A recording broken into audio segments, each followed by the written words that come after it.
From the NBC University Theater, Mr. Henry Hull in The Ides of March by Thornton Wilder.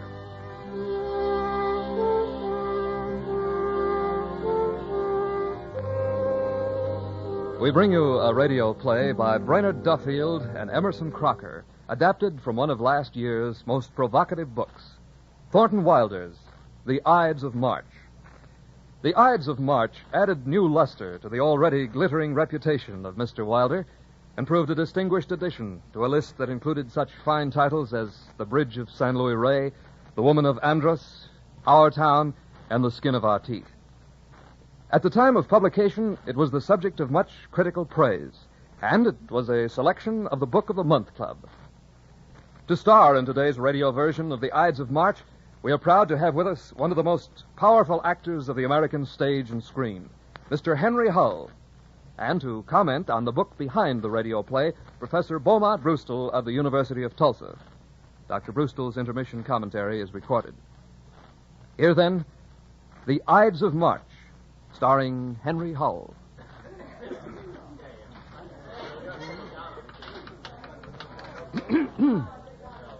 We are fortunate in having with us today as guest lecturer Professor Willard, who has come down from State University to speak to us on aspects of ancient Rome. Professor Willard. Thank you. I must begin by telling you that I have devoted 30 years to a study of the correspondence and memoranda of Julius Caesar. So you can imagine my astonishment when last year a vast bulk of highly interesting, I may say unique documents came to light on the island of Capri. It would appear that they were written by Julius Caesar to his friend Lucius Mamilius Tyrannus in the year 45 B.C., and indeed on into the next year when they were cut short on the Ides of March. Picture with me now, if you can, that blue Mediterranean world in the last glorious days of the Roman Republic. Picture the marble temples, the dark cypresses, the splashing fountains, and so forth. This, then, is the first letter, dated August 20, the year 45 B.C. That's some 1,500 years before Columbus. It was written by Caesar, and it reads, "My dear old friend, prepare your thoughts for my guidance. It is midnight." It is midnight. I sit alone before my window and look out on the city. I've left my wife sleeping and have tried to quiet my thoughts by reading the poetry of Lucretius. Oh, my friend, every day I feel more pressure upon me, arising from the position I occupy. I am the dictator, but I think a good one. I've pacified the world. I've reformed the calendar. I've extended the benefits of Roman citizenship to innumerable men and women. Next month, torture will be removed from the penal code, yet still I am much hated. Oh, my friend, what are the capabilities of the human being? Man. What is that? What do we know of him? His gods, liberty, mind, love, destiny, death. What do these mean? You remember how you and I, as boys, studying in Athens, and later before our tents in Gaul, used to turn these things over endlessly. I'm an adolescent again, philosophizing. As Plato said, the best philosophers in the world are boys with their beards new on their chins. I am a boy again. But hush. There's just been a change of guard at my door. The sentries have clashed their swords and exchanged the password. The password for tonight is Caesar Watches. The password for tonight is Caesar Watches. I think you students will see that this is rather a remarkable letter, revealing, let us say, the meditative Caesar. Yes? You have a question back there? Sir, I'd like to ask, who was Tyrannus? Who was Tyrannus? Well, now, we know of Tyrannus mostly from Caesar's history of the Belgian Wars. In the second battle with the Belgians in the year 51, the enemy captured Tyrannus. He had been gone 30 hours before Caesar realized he was missing. They rescued him, but he was in a pitiable state.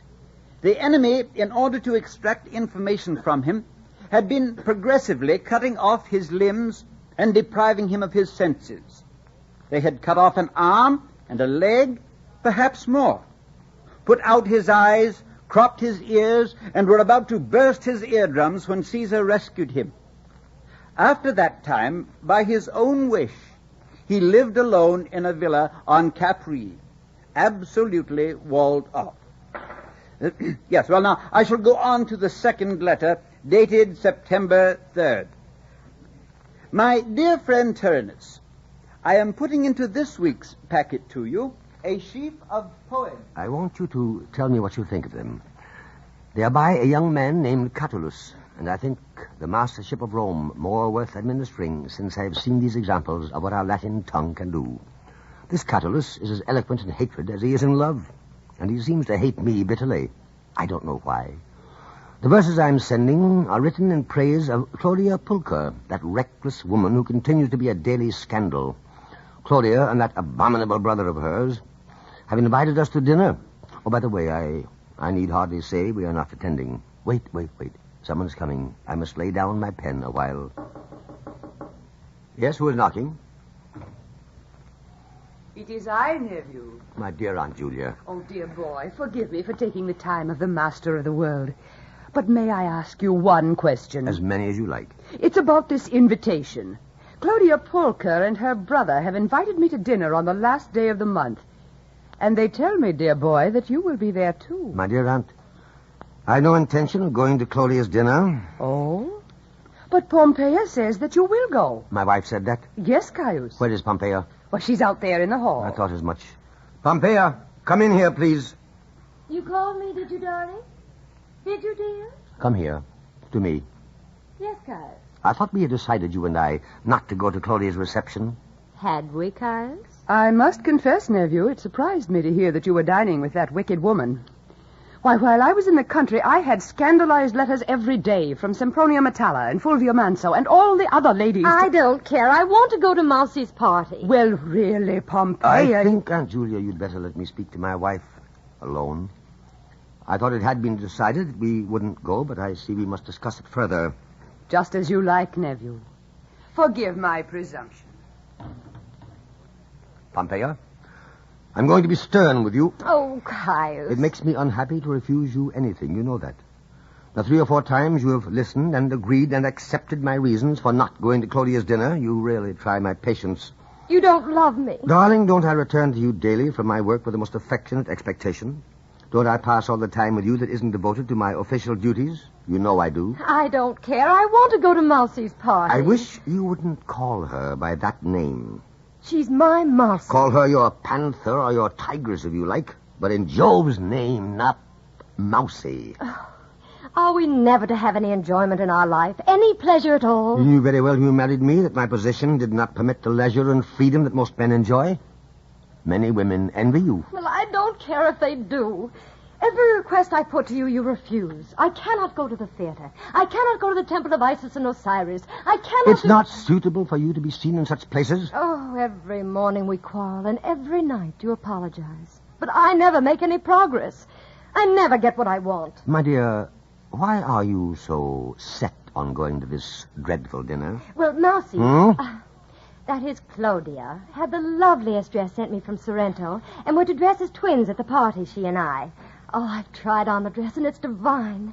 It just matches my Etruscan tiara. What other reason do you have for wanting to invade that serpent's nest? Well, Mousie's promised to serve that Egyptian ragout of seafood, and I'm to have the sheep's head with roast apples and peaches soaked in Albanian spirits. There is no other reason? Why, yes, Caius, of course. The people. There'll be such lovely people there. And who will be there? Well, Cicero is invited, and you know how witty he is. And Mousie's brother Claudius will be there. Yes, I know he will. Oh, and he's a terribly attractive person and so sympathetic, even though he does have such a frightful reputation with the ladies. Pompeia, if ever I hear of your being more than barely polite to that scoundrel, I shall thrash you, divorce you, and bar you from my house. Oh, what a thing to say. I'm sure Claudius has always been a perfect gentleman to me. He's a beast. He's worse than his sister. Avoid him. Now, what other charming people will be there? Oh, yes, who else? Well, there's Catullus, the young man that writes such clever poetry, and Asinius Pollio. Oh, are you Are you sure Catullus will be there? Of course I am. Ah, yes. Oh, I know he writes simply horrifying verses about you, dear, but they're awfully clever. You'll have to admit it. Never mind, my dear. Since you've set your heart on it, well, we'll go. May we? Oh, may we, Caius? Oh, I see it all now. Why didn't I tell you in the beginning that the poet would be there? There. That's enough. Now run along and tell Aunt Julia your news. And write to Claudia and say that we are coming. Go along. I have a letter to finish. Where did I put that pen? Where did I... Oh, you and your letters. Goodbye, my darling Caesar. I do love you. Yeah. Well, goodbye, my dear. I have changed my mind. We shall dine at Claudia Pulcher after all. She is a woman of beauty, high birth, and conspicuous intelligence. And when I was young, I was in love with her. Besides, she will introduce me to Catullus. And here the letter ends. Now, before I go on, are there questions? Yes? I'd like to ask, Professor, would you tell us something about Claudia? Claudia Pulcher. Well, she was quite notorious, you know. How many here have heard of her? Ah, yes, quite a few. And how many know the name Catullus? Yes, well, for the benefit of those who don't, I shall say that Catullus was a very great poet who addressed his most passionate poetry to Lady Claudia Pulcher, a blasé and dissolute woman. I suppose our modern Freudian psychologists would have an explanation for such a person. She must sometime in her youth have had a very unpleasant experience with a man. She led let us say, a highly immoral existence. But at any rate, poor Catullus seemed blind to her faults. And although she treated him most cruelly, he worshipped her and did whatever she told him. Does that answer your question? Yes, thank you.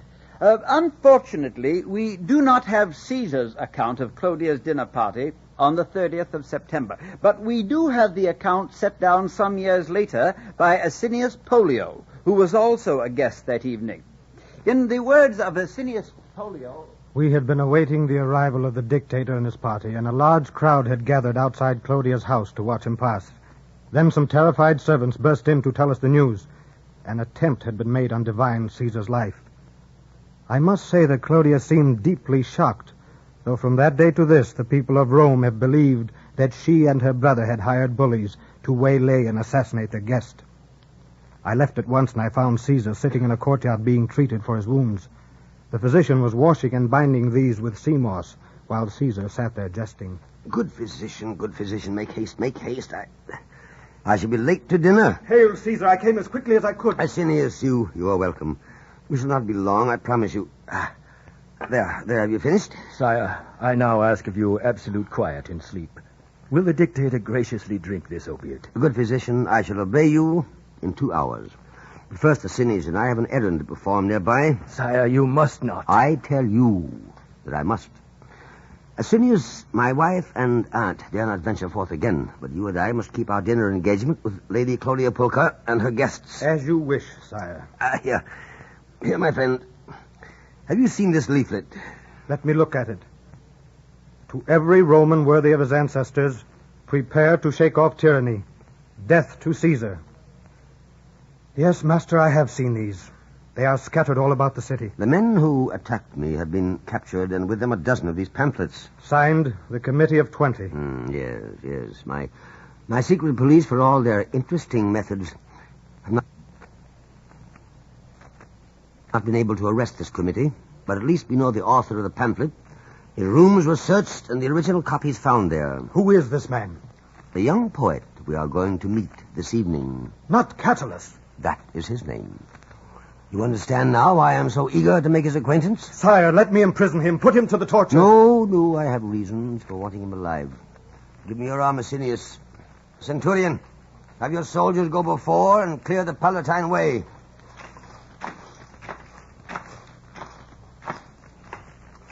As we drew near to Claudia's house, we could see that the police were trying to disperse the crowd. Caesar walked toward them smiling, and when they saw him, a cry went up.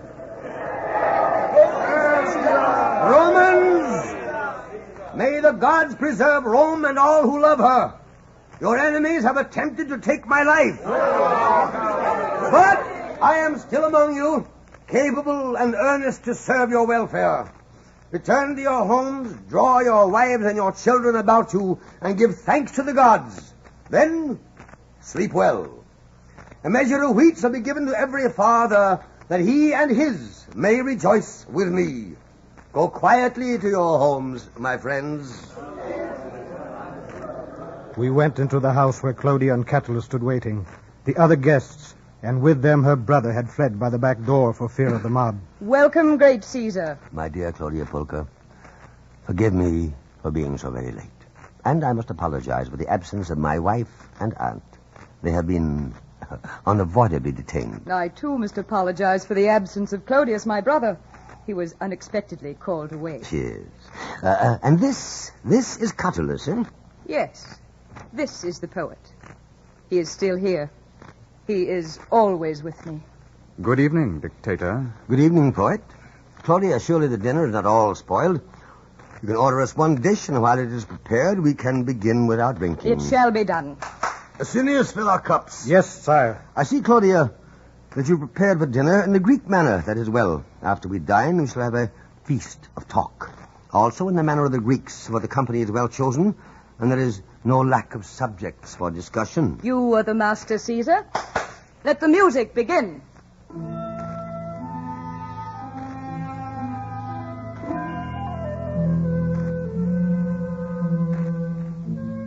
I poured the wine, and dinner was begun.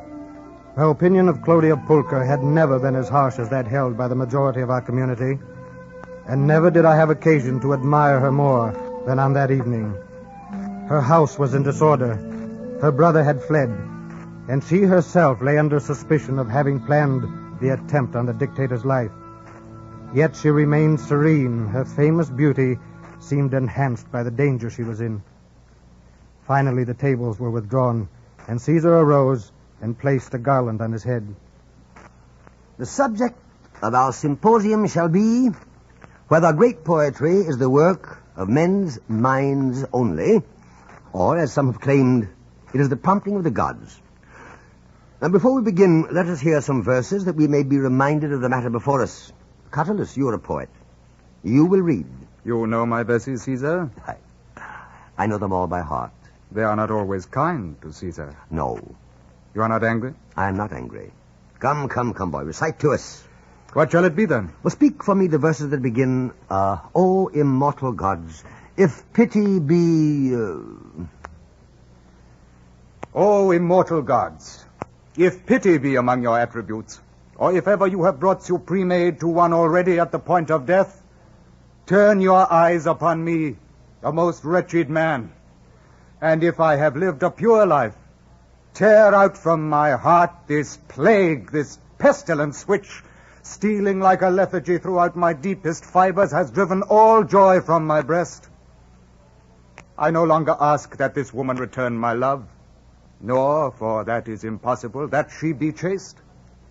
All I aspire to is that I be healed, and that this black malady be removed.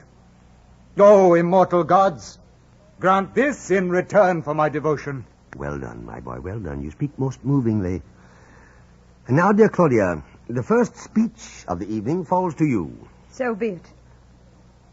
If it be true, O Caesar, that poetry comes among us at the prompting of the gods, then we are indeed miserable. For poetry puts a fairer face on life than life can claim to. It is the most seductive of lies and the most treacherous of counselors. No. Be quiet, boy. Let her speak. Without poetry to beguile them, men would go into battle. Brides would enter marriage. Wives would become mothers, and men would bury their dead and themselves in misery and discord. But drunk on poetry, men and women rush toward these events with I know not what unbounded expectations. Now, it is very certain that poetry is only flattery. It puts to sleep the springs of action. It is an evil. It weakens weakness, and it redoubles misery. I will not allow you to say such things. Hush, boy, let her speak. And, as be the poets, feverish dreamers. Poets are men like ourselves, but they are ill and suffering. I pity and despise them. I must praise you for your eloquence, Claudia. But you have made our young friend angry. And since I disagree with you, I shall answer for him by telling you the legend of Alcestis. Now, everyone knows that Alcestis, wife of Admetus, king of Thessaly, was the golden pattern of all wives. As a girl, however, marriage was the last thing she wanted. Her heart was filled with one ambition, to become a priestess of Apollo at Delphi. One day, the soothsayer revealed to her that by the will of Jupiter, Apollo had come to live on earth as a man among men, and Apollo had chosen to live as a herdsman outside her very gate. Toward the end of that day, when the stars were first appearing, Alcestis slipped from the palace and went to where 5 herdsmen were sitting about a fire. She stood at the edge of the firelight and besought Apollo to speak to her and answer the question that was her very life. The shepherds were bewildered. Finally, the oldest of them spoke and said, "Princess, if there be a god here, I do not know which it is. For 30 days we have walked together, drunk from the same wineskin, slept by the same fire, yet, lady, this I shall say, these are no ordinary herdsmen. That fellow there that's asleep, there's no illness he can't cure, snake bite or broken bones, yet in one town a child lay dying, and he would not cross the road to save her. So I know well that he's no god. And that fellow beside him, that one, you there, can't you stop drinking while the princess is looking at you? He never loses his way. In the darkest night he knows his north from his south. But that is his only talent, and I know well that he is not the god of the sun. And the red-haired one, he is no ordinary herdsman either. He performs miracles and wonders. He makes water fall from the treetops, and balls of fire race along the ground. But he is ashamed of his tricks and knows not how he does them. Would a god be ashamed of his miracles? But Alcestis would not be put off so easily. She pointed to the 4th herdsman. "That man," said the old one, he is our singer. Believe me, when he plays his lyre and sings, lions hang suspended in their leap. He can fill us to the brim with joy or sorrow when we have no reason to either rejoice or grieve. He can make the memory of love more tender than love itself. And then... Yes, Caesar, go on. What happened then? Caesar, are you ill? The herdsman said, but he soon rejects the song he has made. He loses joy in the thing he has done. And Alcestis cried, This is Apollo! This is the god! I can't go on. I'm ill as sin is. Please take me home. Take me. Master. He had scarcely said the words when Caesar fell to the floor in a convulsion of pain. Whether from the wound he had had or from the fevers that his brain was sometimes subject to, I cannot say. When the agony was over and he fell into a deep sleep, I heard the poet say, Why did you lie to me about this man? Why did you teach me to hate him? I know him now, and he is a different man than I thought him to be. We watched beside Caesar for a time, then placed him in his litter, and the poet and I accompanied him to his home. And the poet and I accompanied him to his home. That is the account of the banquet as set down by Asinius. And now, before I begin the second part of my lecture, I should like to put my notes in order. So, if any of you would care to take a moment or two and step outside for a smoke, you may feel free to do so. Yeah, he's a funny old coot, but it's an interesting lecture. You think so? Yeah. Frankly, I'm bored to death. I don't know why I ever took this course. Let's go out and have a smoke. Okay. From Hollywood, the NBC University Theater is bringing you Henry Hull in a radio version of Thornton Wilder's The Ides of March. If you are interested in supplementing your enjoyment of these NBC University Theater productions with home study under college supervision, be sure to listen to the announcement at the close of this program. And now, our intermission commentator, Dr. Beaumont Brewster, poet, playwright, and professor of English at the University of Tulsa. Dr. Brewster. It is inevitable that writing men should have been and should be concerned with the complexities, the monumental and legendary complexities of the greatest dictator the world has ever known, Julius Caesar. Almost from the time of Caesar, this has been so. The 2 greatest English dramatists have tackled Julius Caesar. These two are Shakespeare and Shaw. Shaw has come off brilliantly from the fray. Shakespeare with only mediocre success. His play about Caesar doesn't belong to Caesar at all. Now, a contemporary American writer, Thornton Wilder, has undertaken to tell the story of Julius Caesar in a novel titled from Caesar's death day, The Ides of March. The novel first appeared in 1948 and has since been something of a field of controversy for Wilder fans. Whether or not The Ides of March is Wilder's greatest novel is of little importance. What matters is that it is one of the most philosophically profound of the studies of Julius Caesar and one of the most sympathetic. Wilder has shown us that Caesar is fierce, kind, gentle, theatrical, wonderfully self-controlled in spite of his desperate epilepsy, wistful, religiously skeptical, a man philosophically accustomed to being hated, and a profound lover of great poetry. To Caesar, the best of life is the poetry of life. As a result, this man is a practical man who is also a kind of mystic. Next in importance to Caesar in the book is Claudia Pulcher, who is not customarily associated with Caesar in our minds. The genius of Wilder makes her into a remarkable woman, a woman who suffers a poisoned life, a woman with a snake in her soul. Cleopatra is slightly third-rate after this, but in a lesser study, she, too, would seem extraordinary. Caesar's wife is all that is to be expected, silly and inadequate, and indulged by Caesar. This is the more remarkable when we consider that, as one of Caesar's servants truthfully says, quote, he is always right and she is always wrong. The Ides of March is, in but little sense of the word, a theatrical book, but it is a dramatic book, dramatic in its search under the skins of the characters for the torments and the doubts and the self-seekings that battle there. There are, as a result, few great scenes in the book in a theatrical sense, but the entire book is filled from page to page with the inner turmoil of people, some of whom, Caesar, Claudia, Caesar's aunt, briefly seen, are great people. It is because of the characters that we are able to get excited over the Ides of March, but it is also because of the beauty of speech in which the book is written. Few writers today have Wilder's wonderful gift for putting together words with equal grace and meaning, and Wilder has rarely put words together more gracefully or more meaningfully than in the Ides of March, which may turn out to be, after more years have passed over it, one of the great books of our time. Thank you, Dr. Brewster. Our radio version of the Ides of March, starring Henry Hull, will continue from Hollywood after a brief pause for station identification. No, Caesar's mind was still occupied with the poet Catullus, for whom he had conceived a special fondness. For example, take this passage.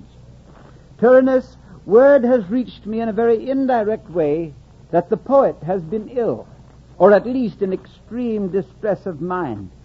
Now, isn't that an interesting comment? Few politicians nowadays are much concerned about the welfare of poets. But further on we find him saying, I think at last we have found in this Catullus the greatest of Roman poets. And I say to you in all gravity that one of the things in this world that I most envy is the endowment from which springs great poetry. I count great poetry the topmost achievement of man's powers. Oh, to be understood by such an one as Catullus, and to be celebrated by his hand in verses that would not soon be forgotten. And yet he has chosen to glorify Claudia Pulcher, to waste his life and his song for the favors of a harlot whose beauty now, because of him, shall be immortal. Not long ago, there was a plot against my life, and since that time, although against my wishes, the secret police have posted spies within her house. Thus I have come to see reports about their quarrels. She upbraids him constantly and treats him as if he were a child. She has often called him to his face an hysterical child. It is too boring to have to deal with an hysterical child. Never try to see me again. You have betrayed me. Broken your promise. I will not be spoken to in such a fashion. I have broken no promises because I made none. I shall live as I choose. You have always been unfaithful. You have always lied to me. You know that I never lie, and that I do not permit people to tell lies in my presence. I've been, as you call it, unfaithful to you on numerous occasions.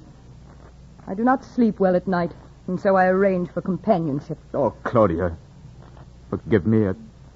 Listen to me this once. Let us go to the country together. We'll be happy there. We shall read, we shall walk by the sea, and there'll be no others there. I tell you that there shall always be others. So let us say goodbye. Goodbye, Catullus. Put me forever out of your mind. Go and do not come to see me again. No. All I ask of you is that you go. I want to be rid of all poets and weaklings.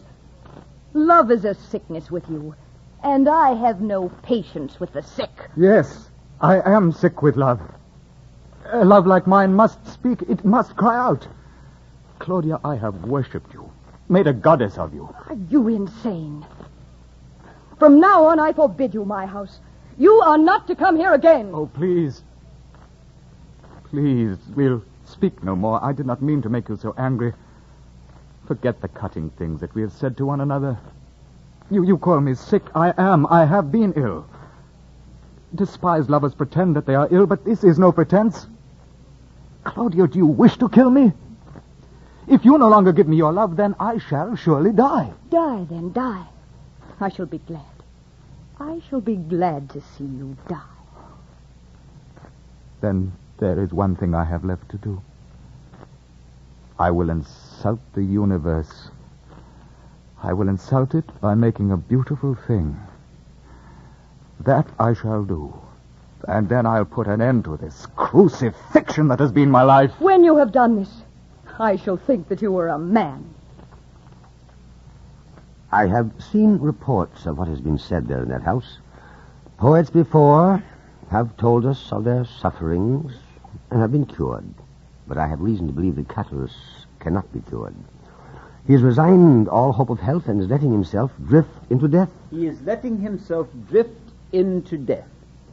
Now, students, doesn't that suggest to you that the dictator of all Rome was a man of pity and compassion?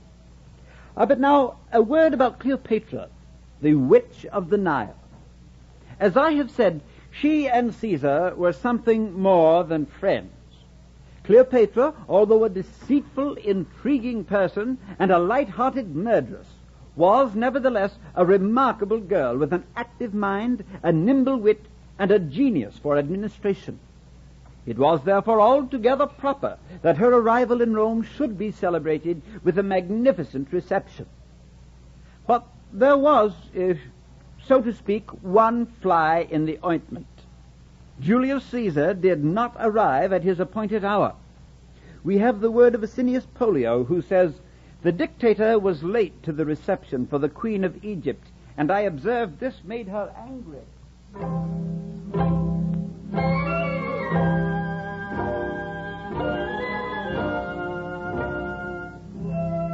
How is it that the great Caesar does not attend our banquet? Majesty, I cannot say.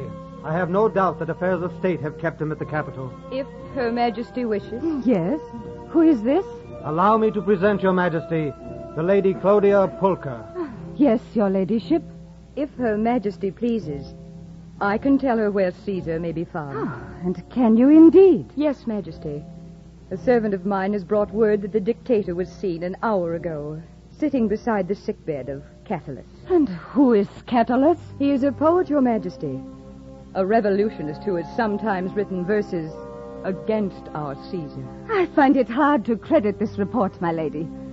That your leader should be in attendance at the sickbed of some versifier while I expect him here. This is discourteous of Caesar. Your Majesty, doubtless there is some other explanation. Our great leader himself will be here soon, I'm sure, to offer his apology. It is growing late. They've lighted all the torches. Who is to escort me to the water pageant? I am a queen. I am not used to this waiting. Your Majesty, if I may suggest, Caesar's nephew is close by. He has asked me to present him to you. He has been a great admirer of your Majesty's beauty. Caesar's nephew, did you say? Yes. He is here, Majesty. Let me present him. Come forward, young man. Your Majesty. Yes. He is a fine young man. I am very glad to know him. Your Majesty is most kind. Will you take your uncle's place tonight and sit beside me on the throne? I should be greatly honored. Then you shall do so. What is your name, young man? My queen. In Rome, they call me Mark Antony. I will remember. Take my arm, young man.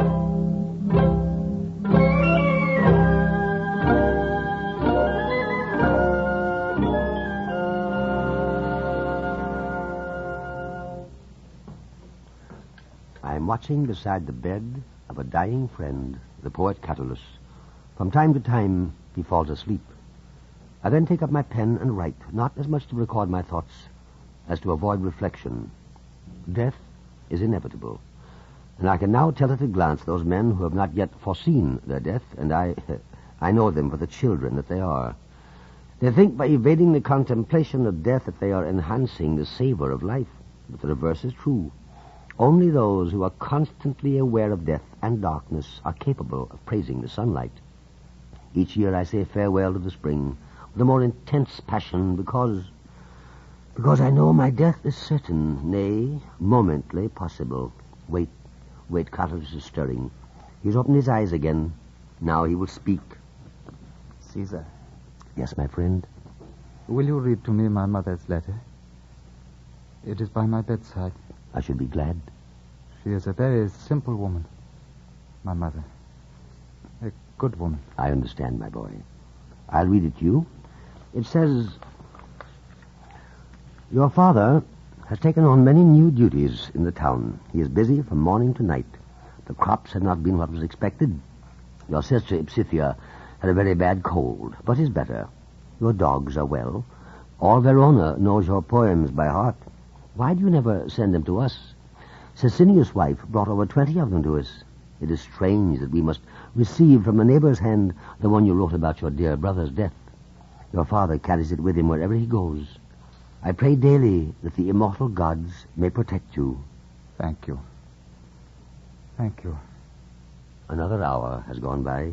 He is asleep again. You know that I am no stranger to deathbeds. I know what one must do. To those in pain, one talks about themselves. To those in clear mind, one praises the world that they are quitting. There is no dignity in leaving a despicable world, and the dying are often fearful lest life was not worth the effort it had cost them. Yes, I never short of subjects to praise.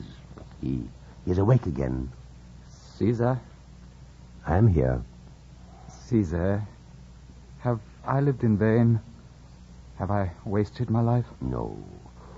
No, you've written great poetry, Catullus.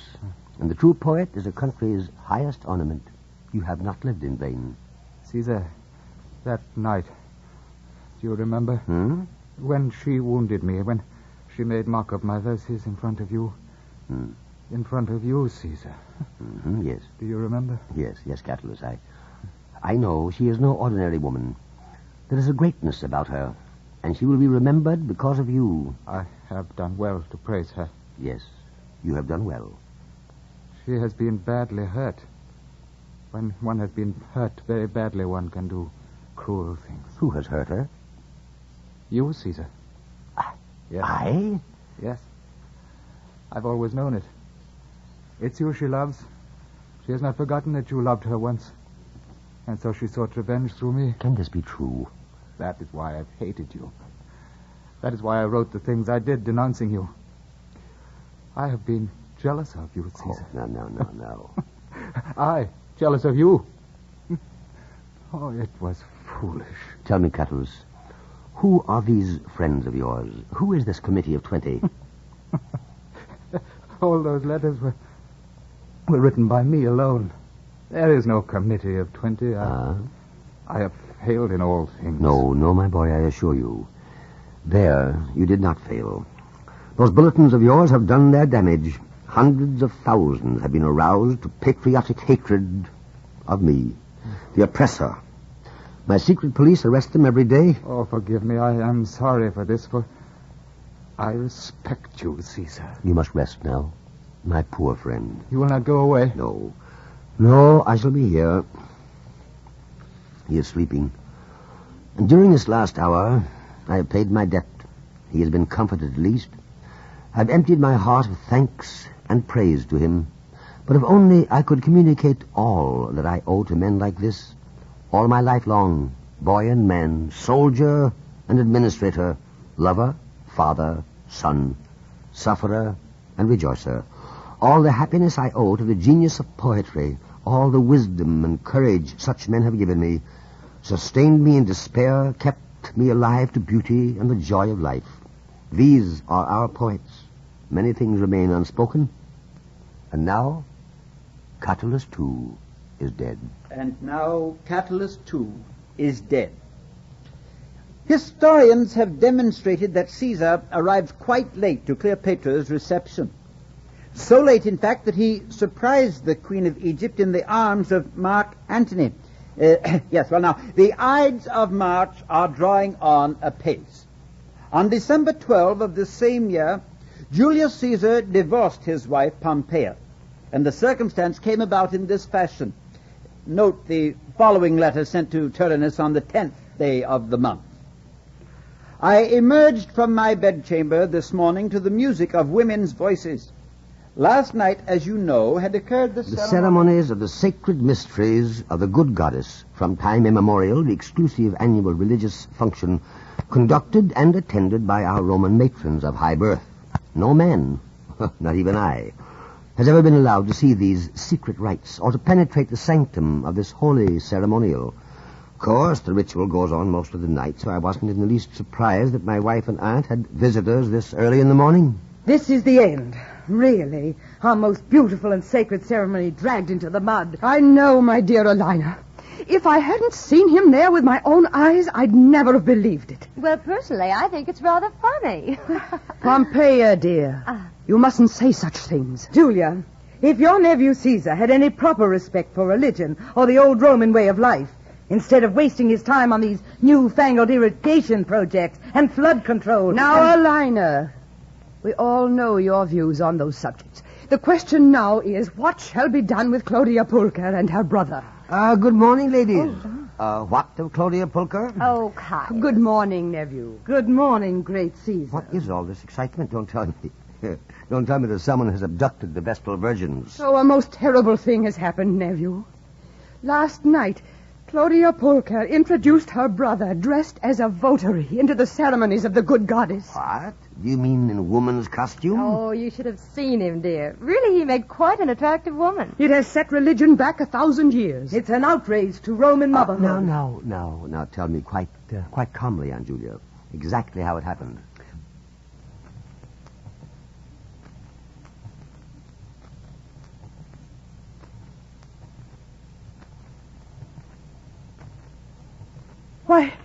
Why, Caius, our singing had been going on for an hour, and the responses. Then suddenly he was recognized. Some women flew at him and tore off his turban and veil. Soon women were striking him from all sides. Others dashed about, covering up the sacred things. Poor Clodius. The way they scratched his pretty face. Now, really, Pompeia, the way you keep pitying the brute, one would think you were on his side. Well, Clodius didn't mean any harm. It was just his idea of a joke. It is not a matter to joke about, Pompeia. I quite agree, Aunt Julia. I promise you that I shall start a thorough investigation of this matter as soon as I get to the capital. Goodbye, ladies. Good day. Goodbye, nephew. Goodbye, my wife. Oh, bye-bye, Caius, darling. Bye-bye. Asinius, I suppose our secret police have kept the usual day-to-day reports on the activities of Clodius Pulcher. Yes, Dictator. Bring them here to me. I have them ready. I was afraid that you would ask for them this morning. And why do you say you were afraid? Read them, Caesar, and you will see. Yeah. The 48th. Yes. Yes, I do see, Asinius. Why wasn't this sorry matter pointed out to me before? Great Caesar, none of us has dared to tell you. And it is verified that Clodius has visited my house in my absence on each of these occasions? It is verified.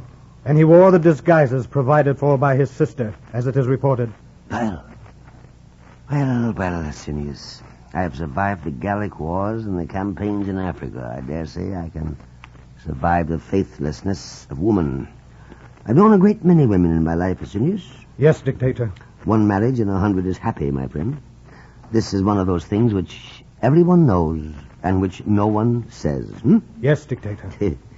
Given the nature of women and the nature of the passion which draws men and women together, what chance does marriage have of being happy? By marrying, we place our households into the hands of women, and they extend their control, as far as they are able, over all our goods. Women wish only the warmth of a hearth and the shelter of a roof, and to protect this property there is no deception nor opacity to which they will not resort. All that they ask of a home beyond its shelter is that it be more ostentatious than that of a neighbor's wife.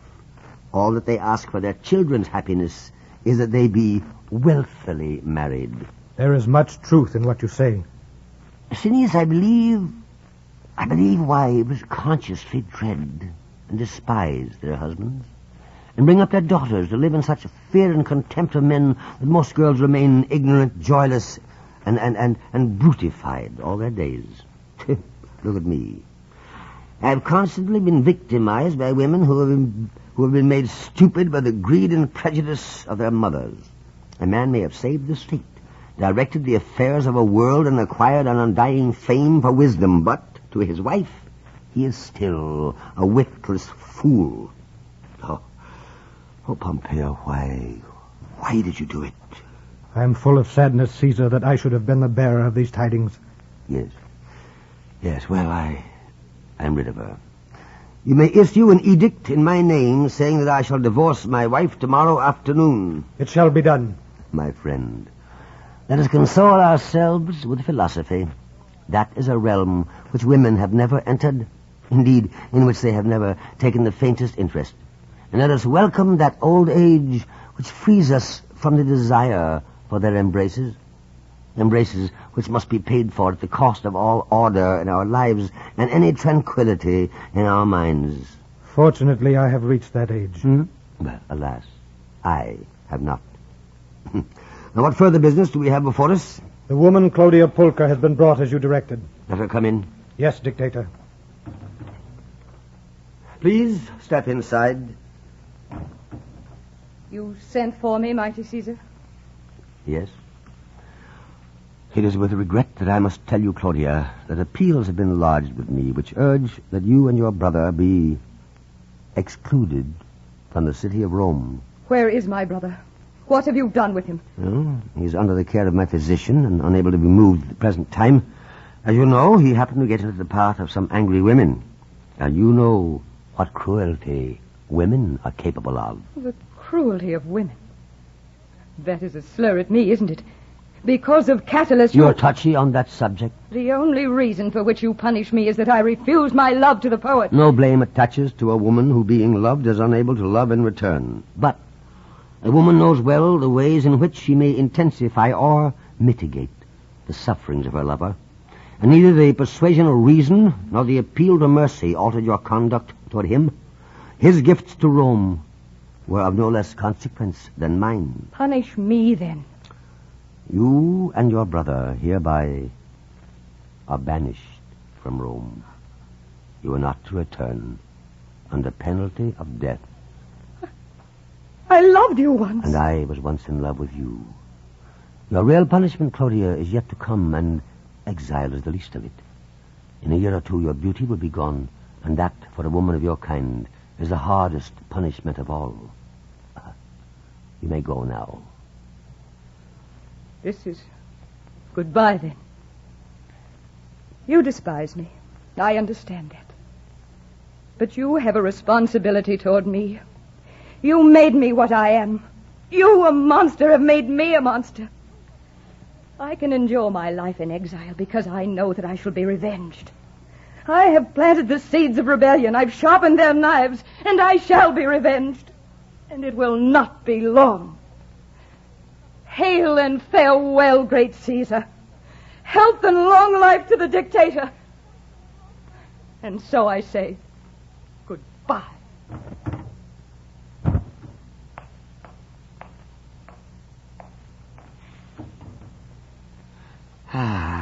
Phineas, what other business do we have? There is a gift that has come, and with it a note from the Queen of Egypt. Another note? Here, let me see. Oh, yes, the usual. She begs my forgiveness. It was not her fault. The ardent Antony compromised her by blandishment and force, and so forth and so forth. Oh. And where's the gift? Here, Dictator. Oh, yes. The juice of juniper berries mixed with wormwood and honey. It's an old Egyptian remedy, and Cineas guaranteed to cure baldness. It will keep your head purple for a week. Do you have your stylus? Yes, Caesar. And write me down a note to be delivered to the Queen of Egypt. My dear Cleopatra, you are long since forgiven for your indiscretion. I know my nephew's habits very well, and thank you, my pearl, my lotus, for the magic salve you have sent me. Now, I am neither a doctor nor a magician, but this one thing I know. A man can have either hair or brains, but he can't have both. I'm quite handsome enough as I am, and since the immortal gods gave me good sense, I think they didn't mean for me to have curls. I'm sending you my star and Phoenix, a bottle of Syrian perfume, and since I am disengaged, I shall call at your villa later in the evening. You still have my heart. There is no woman in the world who can compare with the great Queen of Egypt. There is no woman in the world who can compare with the great Queen of Egypt. And now a fragment of the last letter written to Turnus on the morning of the 15th day, the Ides of March, in the year 44 B.C. It begins, "By the immortal gods I am angry. Each day new plots against me are discovered. It is charged that I am a thief of liberty, monster of greed and murderer of the Republic. In the eyes of my enemies, there is no good in me. I had a dream of death last night, the same dream that had come to me many times before. In it, the dead call out to me in mockery from their grave clothes, and generations still unborn cry out in agony and pain. Life has this mystery that we dare not say whether it is good or bad, senseless or controlled. When I regard the clownish parade of mortal life, I sometimes wonder if the universe knows that we are here. Flood, a folly, a fire, a madness may destroy us at any time. And yet there is a pattern. I have for many years, dear friend Turinus, had your example to profit by. Since the day that you were wounded, I have been nourished by your wisdom and your patience and your gaiety of heart. There must be purpose in a world that can provide us with examples of such courage. My wife Cleopatra, my wife Calpurnia, has advised me not to go to the Senate today. The wild winds of March are blowing, and with them fly the customary rumors of plots and counterplots. But I shall go to the Senate. I am expected there sharp on the hour, and I must not be late. Here Caesar's last letter breaks off. We have the account of his assassination, of course, handed down by Suetonius. When he saw that he was surrounded on all sides by drawn daggers, he wrapped his head in his robe, at the same time drawing the folds about his feet with his left hand. One of the cascers plunged a dagger into him just below the throat, and when he tried to rise, he was held down by another stab. In this manner, then, he was stabbed 23 times. He said no word, merely groaned at the first stroke. But when Marcus Brutus fell upon him, he said in Greek, "You too, my son." All the conspirators took themselves off and left him lying there, dead.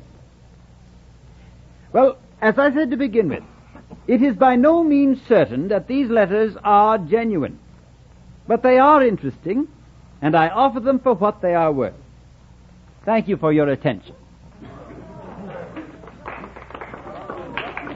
I am sure we're all grateful to Professor Willard for coming here today.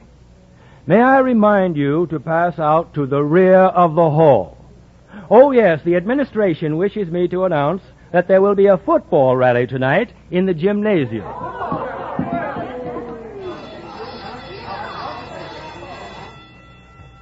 You have been listening to The Ides of March, an NBC University Theater production of the novel by Thornton Wilder, starring Henry Hull as Caesar.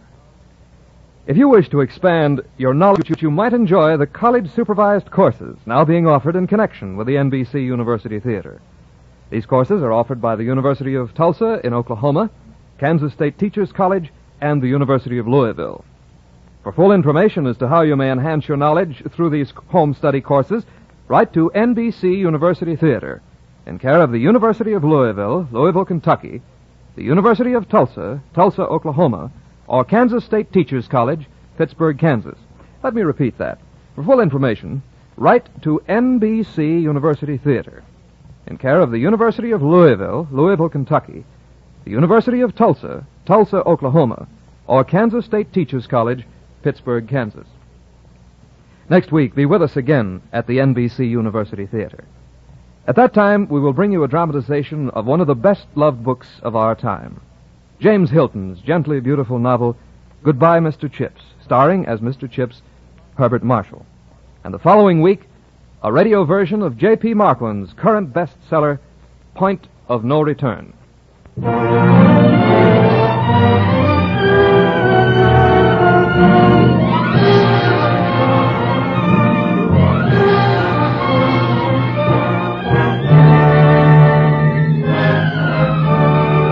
The Ides of March was prepared for radio by Brainerd Duffield and Emerson Crocker. Starred as Julius Caesar was Mr. Henry Hull. Our cast included Charles Seal, Harley Bear, Georgia Backus, Doris Singleton, Jan Arvan, Lynn Allen, Ben Wright, Maya Gregory, Larry Dobkin, Ida Reese Marin. Your announcer, Don Stanley. Our intermission commentator was Dr. Beaumont Brewstel, whose commentary was recorded. The original music score was composed and conducted by Dr. Albert Harris. The director of the NBC University Theater is Andrew C. Love.